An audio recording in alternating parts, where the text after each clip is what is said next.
सोलापूर न्यूजमध्ये आपल्या सगळ्यांचं स्वागत। 15 वर्ष आमदार म्हणून काम करणाऱ्या प्रणितीताई शिंदे यांनी मुळातच पद्मशाली समाजाच्या व्यासपीठावरती जाऊन राजकीय भाष्य करणे चुकीचं आहे। काम करायच्या ऐवजी कुठेतरी असे वक्तव्य करून आपण लोकसभेला जे लोकांनी आपल्याला नाकारलं ते नैराश्य तो राग आपण काल कुठेतरी पद्मशाली समाजाच्या व्यासपीठावरनं व्यक्त केलेला आहे। आपण पद्मशाली समाजांच्या बैठकीमध्ये पद्मशाली समाजाला सांगता की मी तुमच्यापर्यंत आले नाही, तुम्हाला भेटले नाही आणि तरी मी खासदार म्हणून निवडून आले, हा कुठेतरी तुमच्यामध्ये सत्तेचा असलेला अहंकार दिसून येतो।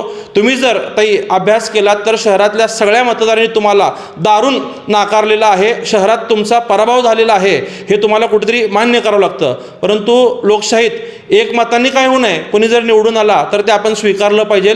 तुम्ही सोलापूरचे खासदार म्हणून आहात तर तुम्ही विकासाचं बोला, कामाचं बोला आणि तुम्ही व्यासपीठावरती गेल्यानंतर ना काय समाजासाठी केलं, काय करत आहात आणि काय करणार आहात हे जास्त बोलणं कुठेतरी महत्त्वाचं वाटतं। हे करून प्रत्येक समाजातनं इच्छा व्यक्त होणं की त्या समाजाचा आमदार व्हावा, नगरसेवक व्हावा, लोकप्रतिनिधी व्हावं, ही त्या समाजाची इच्छा असणं गैर नाही।